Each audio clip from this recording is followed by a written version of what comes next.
Hello students, मैं हूं अमन खान और आप सब देख रहे हैं अमन केमिस्ट्री क्लासेस। तो क्या हाल है भाई, हम अपना लेक्चर नंबर 8 स्टार्ट करेंगे भाई। उससे पहले अपन अपनी परंपरा को निभाएंगे भाई कि हम लेक्चर नंबर 7 में क्या पढ़ के आए थे। तो जल्दी जल्दी हल्के हाथों से पेज पलट लो, लेक्चर नंबर 7 निकाल लो भाई। हम पढ़ के आए थे चक्रीय प्रक्रम। चक्रीय प्रक्रम में हमने देखा था भाई, एक बेचारा बच्चा घर से निकला एक जगह पर जहाँ पर उसने अपने दिल को हल्का किया, गुस्से को कम किया, मन को हल्का किया और वापस से अपनी पूर्व स्थिति में चला गया भाई। जहाँ से निकला वापस अपनी पूर्व स्थिति में वहीं चला गया। तो उसने अपन ने क्या डेफिनेशन बनाई, यदि निकाय विभिन्न क्रमागत परिवर्तनों से गुजरता हुआ वापस अपनी पूर्व स्थिति में आ जाता है तो ऐसा प्रक्रम चक्रीय प्रक्रम कहलाता है। और चक्रीय प्रक्रम होने के लिए एनर्जी कितनी पड़ी थी अपन ने, 0 पड़ी थी। और हीट एंथैल्पी कितनी पड़ी थी, 0। ध्यान रखना, जब भी चक्रीय प्रक्रम का क्वेश्चन आ जाए तो एनर्जी में परिवर्तन 0 होगा, एंथैल्पी में परिवर्तन भी 0 होगा। ये दो बातें आपको अच्छी तरीके से ध्यान रखनी है। उसके बाद अपन आए थे अपने नेक्स्ट क्वेश्चन पे, जो बड़ा इंपॉर्टेंट क्वेश्चन था भाई। उत्क्रमणीय व अनुत्क्रमणीय प्रक्रम को समझना था अपन को अंतर के द्वारा।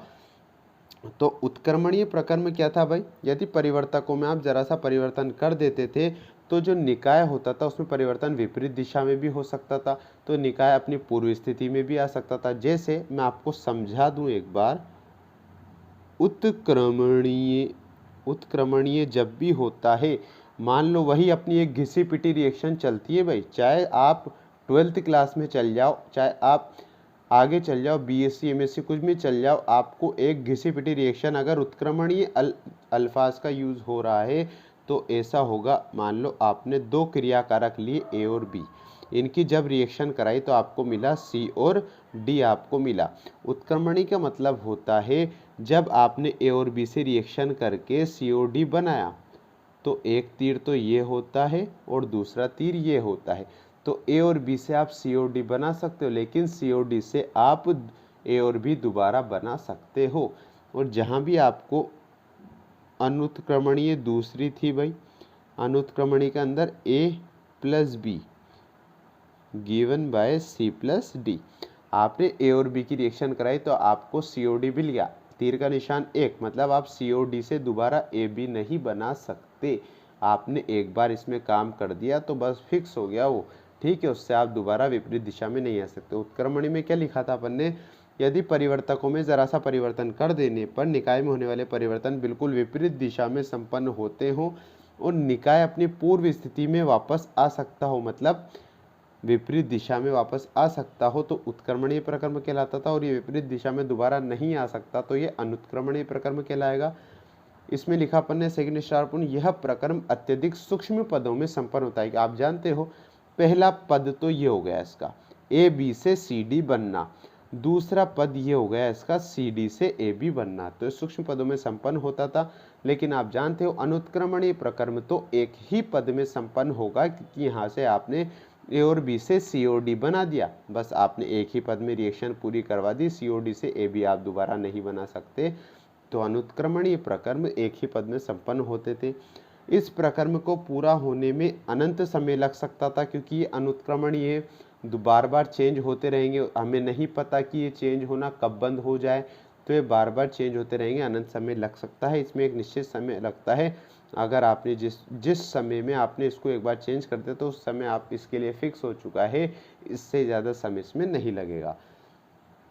उत्क्रमणीय के अंदर किए गए कार्य का मान क्या होता है, मैक्सिमम प्राप्त होता है, मतलब अत्यधिक प्राप्त होता है, क्योंकि इनको एक दूसरे में चेंज होने के लिए बार बार कार्य करना पड़ा है, तो मैक्सिमम प्राप्त होगा।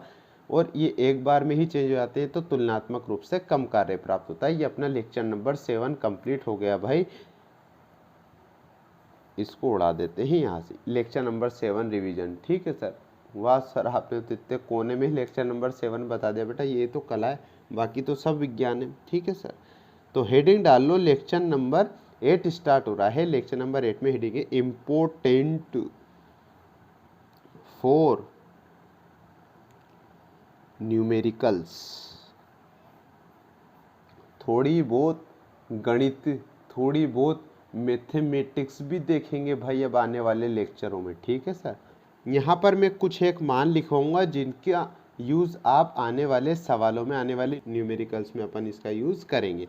तो पहली वैल्यू, पहला मान है आर के मान। अब बहुत सारे हमारे बच्चों के मन में सवाल हुआ, सर ये आर क्या चीज़ है? तो बेटा आर जो चीज़ है ना, गैस नियतांक, ठीक है सर। आदर्श गैस पूरा लिखो सर, आदर्श आएगा। आदर्श गैस नियतांक होता है आर। आर को क्या बोलते हैं अपन? आदर्श गैस नियतांक के मान। हमें न्यूमेरिकल्स में आर के कौन कौन से मान यूज करना है? तो देखो सर, पहली वैल्यू आती है 0.082 लीटर वायुमंडल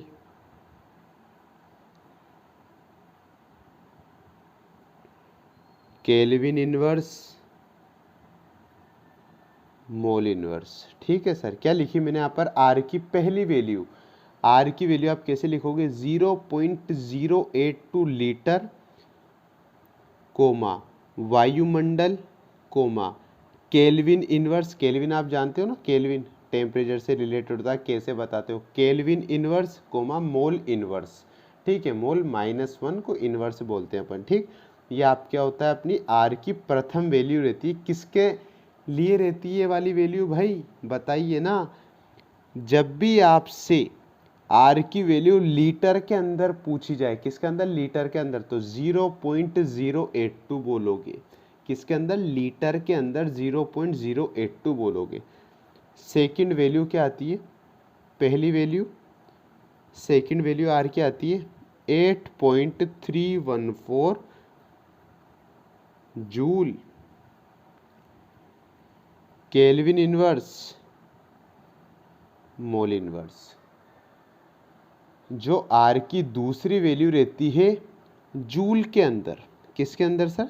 पहले आपसे पूछ ले कोई एग्जामिनर, कोई आपसे, आपका दोस्त बड़ा पढ़ा लिखा, बड़ा ही ज्ञानी पर्सन आपसे पूछ ले कि भाई आर की वैल्यू बताओ लीटर के अंदर, तो आप बोल दोगे 0.082। और आपसे कोई पूछ ले आर की वैल्यू बताओ जूल के अंदर, तो जूल के अंदर आप क्या बोलोगे? 8.314 joule kelvin inverse mole inverse. Are की तीसरी नंबर की वैल्यू रहती है लगभग बराबर 2 calorie kelvin inverse mole inverse. Are की वैल्यू कैलोरी के अंदर, कैलोरी के अंदर कितनी रहती है? 2 calorie kelvin inverse and mole inverse. ठीक है सर, मैं यहाँ लिख देता हूँ, आपको ब्रैकेट बना के लिखना है यहाँ पर। आप ये वैल्यूज़ बड़ी इंपॉर्टेंट है भाई, आने वाले न्यूमेरिकल्स में अपने लिए ब्रह्मास्त्र साबित होगी भाई। 1 कैलोरी बराबर 4.184 जूल होता है। ठीक है सर, न्यूमेरिकल में इस वैल्यू को आप 4.2 लोगे। मैंने यहाँ लिखा 1 कैलोरी, ये 2 कैलोरी है ना, तो 1 कैलोरी का आपको जब जूल में चेंज करना हो, जब कैलोरी को आपको जूल में चेंज करना हो, तो किससे क्या यूज़ करोगे? उसकी जगह 1 की जगह क्या रखेंगे? 4.184 जूल होता है। न्यूमेरिकल में इसको शॉर्ट लैंग्वेज में आप क्या लिख सकते हो? 4.184 को क्या लिख दोगे? 4.2 यूज़ कर लोगे, जिसमें आपका काम हो जाएगा। ठीक, कैसे यूज़ करोगे मैं आपको क्वेश्चन के अंदर बता दूंगा। ठीक, फिर दूसरी बात आती है 1 जूल बराबर कितना होता है? 0.24 कैलोरी। ठीक है सर, 0.24 कैलोरी होता है भाई। किसका मतलब? 1 जूल का मतलब। ठीक है, यहाँ पर नेक्स्ट आर पॉइंट में मैं लिखता हूँ 1 लीटर वायुमंडल। ठीक सर, 1 लीटर वायुमंडल बराबर क्या होता है सर? 24.2 कैलोरीज। ठीक है सर, 1 लीटर वायु बराबर होता है 24.2 कैलोरीज बराबर। अगर इस कैलोरी को मैं जूल में चेंज करूं तो कितना हो जाएगा? 101.2 3 जूल हो गया। ठीक सर, जहाँ भी आपको 1 लीटर वायु दिख जाए, अगर आपको उसको लीटर को कैलोरी में चेंज करना है तो क्या करोगे सर आप बताइए, 24.2 कैलोरी कर दोगे। ठीक है, मतलब 1 लीटर वायु की वैल्यू होती है कैलोरी के अंदर 24.2। अगर आप इसको कैलोरी से जूल में चेंज करना चाहते हो, 1 लीटर वायु को आप डायरेक्ट जूल में चेंज करना चाहते हो, उसकी जगह आप क्या रखोगे 101.3 जूल लिखोगे। ठीक है सर, अब इस जूल की वैल्यू यहाँ पॉइंट में आ रही है, तो न्यूमेरिकल में अपन को पॉइंट का खेल ज़्यादा नहीं खेलना है, तो यहाँ मैं लिख देता हूँ न्यूमेरिकल में 101.3 की जगह आप क्या लिख दोगे, ओनली 101 रख दोगे, जिसमें आपका काम हो जाएगा। अब दोबारा से समझ लो भाई इसको पूरे को, क्योंकि ये बड़ा इम्पोर्टेंट है भाई। न्यूमेरिकल्स के अंदर कुछ एक वैल्यू है जो आपको हमेशा ध्यान रखनी होगी, इनको पी जाना, इनको घोट को पौनी में अच्छी तरीके से पी जाना भाई। ठीक, आर के मान आएंगे आपके पास। आर क्या होता है सर, आर होता है आदर्श गैस नियतांक। ठीक है सर, पहला मान आता है लीटर के अंदर, कितना आता है 0.082 लीटर वायुमंडल केल्विन इनवर्स मोल इनवर्स। ठीक है सर, कोई पूछ ले आर का मान जूल के अंदर तो हम बता देंगे 8.314 joule kelvin inverse mole inverse, और आर का मान कैलोरी के अंदर रहता है लगभग 2 के बराबर 2 calories kelvin inverse mole inverse होता है। यहाँ तक बात सिंपल मान थे भाई, कोई दिक्कत नहीं। अब यहाँ पर आती है चेंज, जब आप मानों को चेंज करोगे, तो जब भी आप कैलोरी को, एक कैलोरी को जूल में चेंज करोगे तो क्या रखोगे वैल्यू उसकी जगह 4.184। एक कैलोरी बराबर क्या रहता है 4.184 होता है, जो जूल में चेंज, ये कैलोरी आपकी जूल में चेंज हो जाएगी 4.184। ध्यान रखना भाई, अगर आप बोलो कि सर 4.184 तो बहुत बड़ा हो गया, इसको न्यूमेरिकल में कैसे यूज़ करेंगे, तो बेटा 4.184 को आप डायरेक्ट क्या रख देंगे अपन 4.2 रख देंगे, लगभग बराबर इसके ही रहता है, तो न्यूमेरिकल में 4.184 की जगह क्या रख देंगे अपन 4.2 रख देंगे। कैलोरी को जूल में चेंज कर दिया। अब जूल को जब कैलोरी में चेंज करोगे तो 1 जूल बराबर क्या होता है 0.24 कैलोरी होता है। 1 जूल बराबर क्या होता है 0.24 कैलोरीज होता है। सर इसका यूज़ कैसे करेंगे, तो हमारा बच्चा सांता काटो, थोड़ी सब्र रखो, मैं आपको सब बताऊंगा भाई। अब आता है लास्ट मान, 1 लीटर वायु बराबर, 1 लीटर वायु बराबर कितनी कैलोरीज होती है 24.2 कैलोरीज होती है। 1 लीटर वायु का मान कितना होता है कैलोरीज के अंदर 24.2 कैलोरीज होता है। अगर आप इन कैलोरीज को जूल में चेंज करना चाहो, इन कैलोरीज को जूल में चेंज करना चाहो तो क्या कर दोगे 101.3 जूल होता है। 1 लीटर वायु का मान जूल के अंदर कितना होता है 101.3, और कैलोरी के अंदर 24.6। सर ये 101.3 कैसा है, तो बेटा मैंने आपको यहाँ लिखवा रखा है, थोड़ी सी ऊपर नजरें हटाओ। जब भी कैलोरी को जूल में चेंज करना हो तो 4.184। ठीक है सर, तो एक कैलोरी को जूल में चेंज करोगे तो जैसे आप कैलोरी को जूल में चेंज करोगे तो 24.2 कैलोरी की जगह क्या रख सकते हो 4.184। दोनों को मल्टीप्लाई कर दो आप, इसको इससे मल्टीप्लाई करोगे तो क्या आ जाएगा आपके पास 101.3 आ जाएगा। इसकी जगह आप डायरेक्ट क्या लिख लोगे 4.2 यूज़ कर लेना सर। ठीक है, इसकी जगह आपने 4.2 यूज़ करके दोनों को इनटू कर दिया तो जूल में, ये लिखवाया था ना मैंने, कैलोरी को जूल में चेंज करना हो तो 4.2 से मल्टीप्लाई कर देंगे। तो इस कैलोरी को 24.2 कैलोरी को जूल में चेंज करूँगा तो 24.2 को किससे इंटू कर दूंगा 4.2 से। अगर 4.2 से आप इंटू करोगे तो आपके पास 101.3 जूल आंसर आ जाएगा। और न्यूमेरिकल में अपन 101.3 को क्या लिखेंगे ओनली 101 लिखेंगे। तो ये सब मान आपके दिमाग में बैठ जाना चाहिए, ये आपके दिमाग में पूरी पक्की तरीके से बैठ गए तो आपका काम हो गया भाई। ठीक है सर, ये मैंने आपको इम्पोर्टेंट फॉर न्यूमेरिकल्स के कुछ एक मान लिखवा दिए हैं। ठीक है, इनको याद करना आपकी जिम्मेदारी है सर। ठीक, इसके बाद अपन चलेंगे अपने न्यू टॉपिक पर। नया टॉपिक आ रहा है भाई, नया टॉपिक क्या है देख लो एक बार, लिखो भाई नया टॉपिक।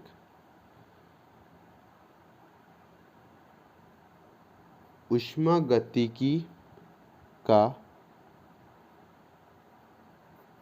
प्रथम नियम, ठीक है sir, first law of thermodynamics. लिखे क्या इंग्लिश में, अच्छा लगेगा क्या? लिख लो भाई, मानोगे थोड़ी। First law of thermodynamics,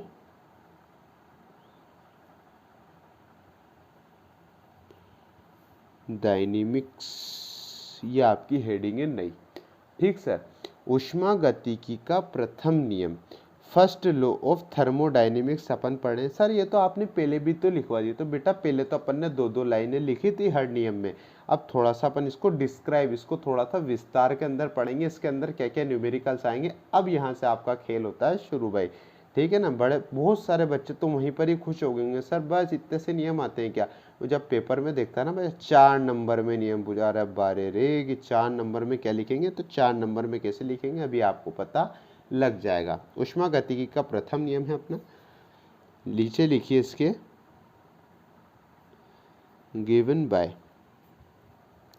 bye मतलब ये ऊष्मागतिकी का प्रथम नियम किसने प्रतिपादित किया, मतलब किसने इसका आविष्कार किया। तो लिखना भाई रॉबर्ट मेयर एंड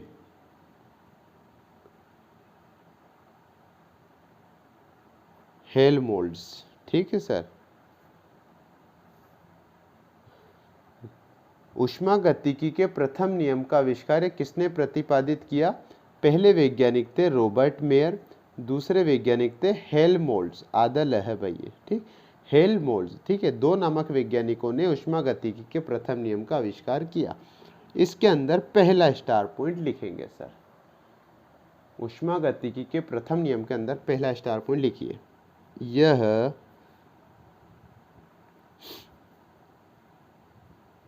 ऊर्जा संरक्षण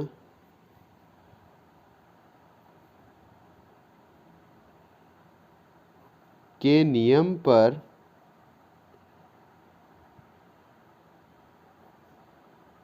आधारित है। यह ऊर्जा संरक्षण के नियम पर आधारित है। Second star point. अब सबसे पहली बात, पुरानी होने वाली बात, आपने ये तो लिख दिया कि यह ऊर्जा संरक्षण के नियम पर आधारित है। अब हमारा बच्चा लोग ये बताएगा हमें कि ऊर्जा संरक्षण का नियम होता क्या है। जो आप क्लास 8th में पढ़ चुके हो, जो आप क्लास 8 से अभी तक पढ़कर आ रहे हो, ऊर्जा संरक्षण का नियम क्या होता है, वही घिसी पिटी लाइन लिखेंगे भाई, देखना भी लिखो। ऊर्जा को न तो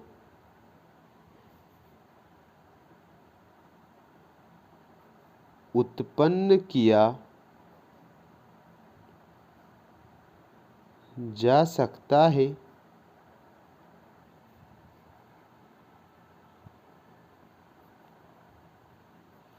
और ना ही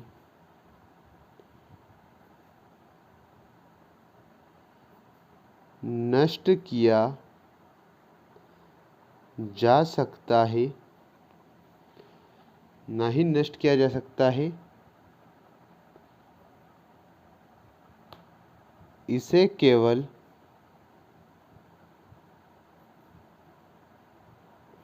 एक रूप से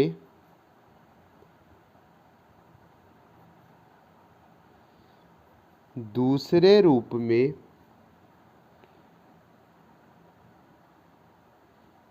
परिवर्तित किया जा सकता है, ठीक है सर। इन्वर्टेड कोमा में बंद कर दीजिए सर, थोड़ा बहुत तो याद आ गया होगा इस डेफिनेशन की शक्ल देखते ही। पहला स्टार पॉइंट लिखा, यह ऊर्जा संरक्षण के नियम पर आधारित है। अब मसला यह पैदा होता है कि ऊर्जा संरक्षण का नियम है क्या। तो ऊर्जा संरक्षण का नियम होता है ऊर्जा को ना तो आप उत्पन्न कर सकते हो और ना ही आप नष्ट कर सकते हो। ऊर्जा को ना ही आप बनाओगे और ना ही उसको नष्ट करोगे, केवल इसे एक रूप से दूसरे रूप में परिवर्तित किया जा सकता है। ऊर्जा को ना तो उत्पन्न करोगे ना नष्ट करोगे, केवल ऊर्जा को आप एक रूप से दूसरे रूप के अंदर परिवर्तित कर सकते हो। यही आपका ऊर्जा संरक्षण का नियम होता है। थर्ड स्टार पॉइंट देखते हैं, ठीक है सर। ब्रह्मांड की कुल ऊर्जा, ब्रह्मांड की कुल ऊर्जा निश्चित होती है। यही वाली लाइन अपन चैप्टर के शुरुआत होने पर जो अपन ने ऊष्मागतिकी का प्रथम नियम लिखा था वहां पर यही एक लाइन लिखी थी कि ब्रह्मांड की कुल ऊर्जा निश्चित होती। ये किसने बोला? रॉबर्ट मेयर एंड हेल्महोल्ट्ज ने बोला। ठीक सर। फोर्थ स्टार पॉइंट लिखेंगे, एक बात और बताई दोनों वैज्ञानिकों ने भाई, किसी एक ऐसी शाश्वत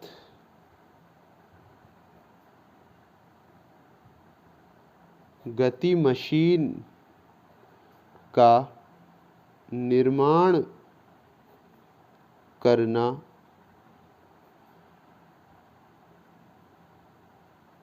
संभव नहीं है जो बिना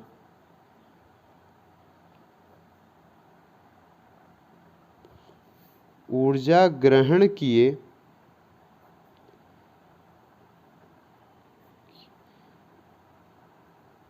कार्य करती रहे। किसी एक ऐसी शाश्वत गति मशीन का निर्माण करना संभव नहीं है, मतलब आप एक ऐसी गति मशीन का यूज या निर्माण नहीं कर सकते जो बिना कुछ ऊर्जा लिए कार्य करती रहे। आपको मशीन से कार्य करने के लिए उसको कुछ ना कुछ ऊर्जा देनी ही पड़ेगी।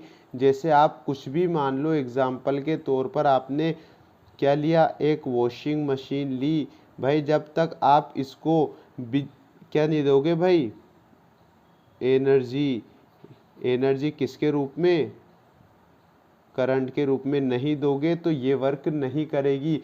तो ऐसी कोई सी मशीन आप निर्माण नहीं कर सकते जो बाहर से कोई भी ऊर्जा नहीं ले और ये आपका काम कर दे। ठीक है, ऐसी कोई मशीन आप निर्माण नहीं कर सकते। ये इन्होंने तीसरी बात बताई थी भाई।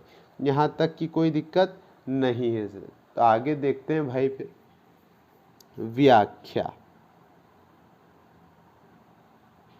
व्याख्या देखेंगे सर।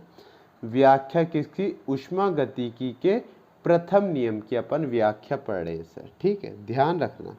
ठीक, यहाँ पर सबसे पहले एक मैं डायग्राम बना देता हूँ।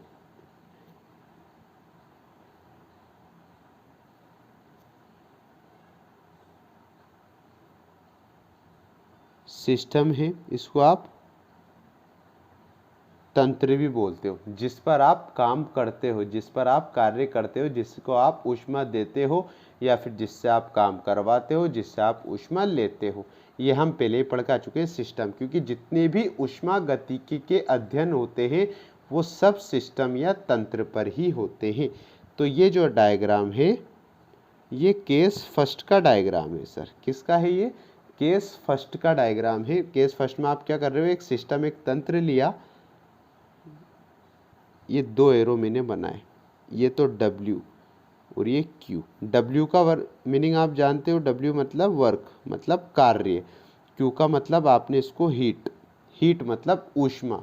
पक्की बात है भाई, हर एक चीज़ क्लियर हो चुकी है अपनी। पहले एक तंत्र लिया, अगर मैंने ये डायग्राम भी बनवा रखा है कि ऊपर से तीर दागोगे, ऊपर से तीर दागोगे तो इसका मतलब आप बाहर से इस तंत्र पर कार्य कर रहे हो और बाहर से ही इस तंत्र पर को आप ऊष्मा दे रहे हो। ठीक है सर। तो ये हो रहा। केस फर्स्ट का आप लैंग्वेज लिखेंगे, लिखिए, माना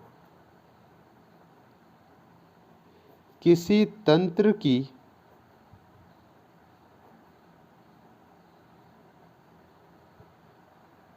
आंतरिक ऊर्जा E1 है, इसे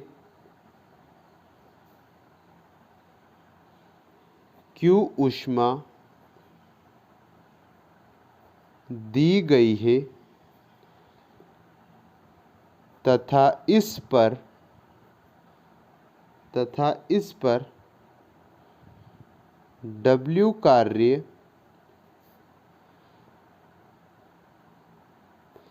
किया गया है तो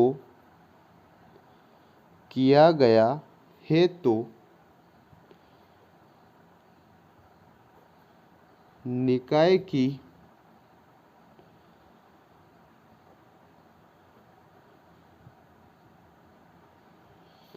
आंतरिक ऊर्जा बढ़कर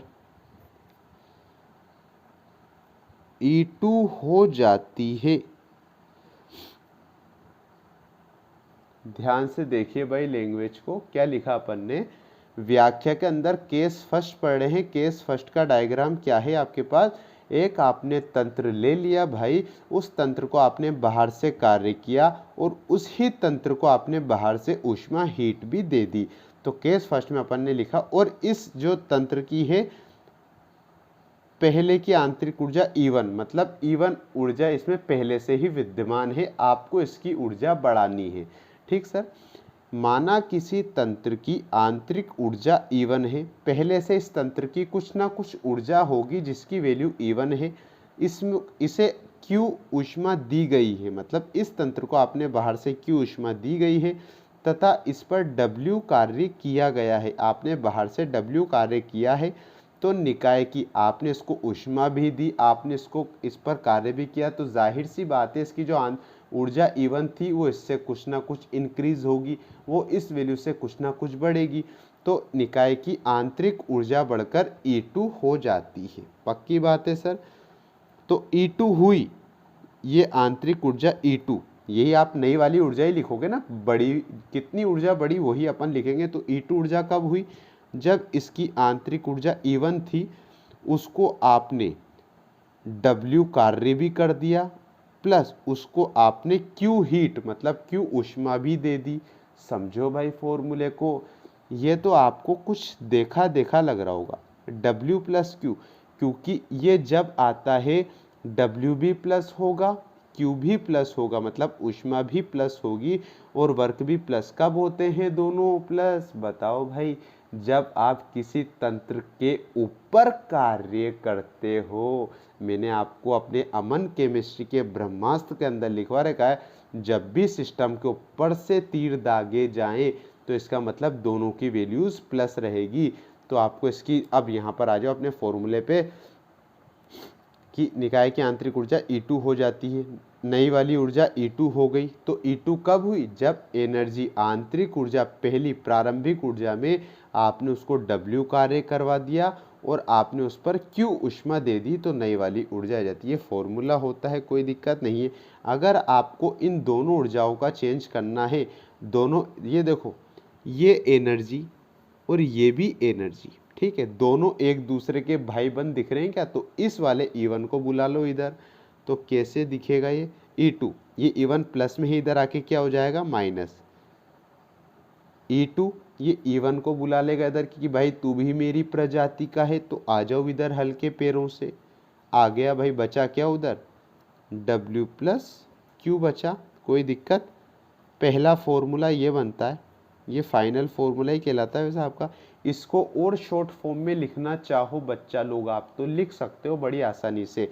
E2 माइनस E1, आप जानते हो अंतिम स्थिति माइनस प्रारंभिक स्थिति ही अंतर कहलाती है, इनमें दोनों में डिफरेंस हो गया। तो जब भी आप डिफरेंस बताते हो, परिवर्तन बताते हो, तो एक निशान आ जाता है झोपड़ी का। मैंने आपको बता के आ चुका हूँ लेक्चर में, पहले ही ये चैप्टर शुरू हुआ था, जब भी डिफरेंस की बात आ जाए तो झोपड़ी बना देना, उसका मतलब डिफरेंस होता है। तो डिफरेंस किस में है, एनर्जी में है, तो डेल्टा E बराबर क्या है जाएगा भाई, W प्लस Q, ये आपका पहला फॉर्मूला आ जाता है। इक्वेशन नंबर 1 बन जाती है। तो व्याख्या के अंदर उष्मागतिकी के प्रथम नियम के अंदर व्याख्या पड़ी, उसमें केस फर्स्ट है जब सिस्टम पर वर्क भी बाहर से हो रहा हो और ऊष्मा भी बाहर से दी जा रही हो। तो किसी तंत्र की आंतरिक ऊर्जा E1 है, उसको आपने Q ऊष्मा दी और बाहर से W कार्य कर दिया, तो निकाय की ऊर्जा बढ़कर E2 पहुंच जाती है। तो E2 कब पहुंची? जब आपने आंतरिक ऊर्जा में W भी बाहर से दे दिया और Q भी बाहर से दे दिया। ठीक है, दोनों के भाई बनते, इसको पास बुला लिया, E2 माइनस E1 हो गया, W प्लस Q हो गया, दोनों में डिफरेंस निकाला, इसकी शॉर्ट फॉर्म लिख दी, डेल्टा E बराबर W प्लस Q हो जाता है भाई। ठीक है, यहाँ तक कोई दिक्कत नहीं है। तो इसको और सरल भी कर सकते हो आप। इसमें एक लाइन और लिखेंगे अपन, देखिए भाई, लिखिए, यदि निकाय में अल्प परिवर्तन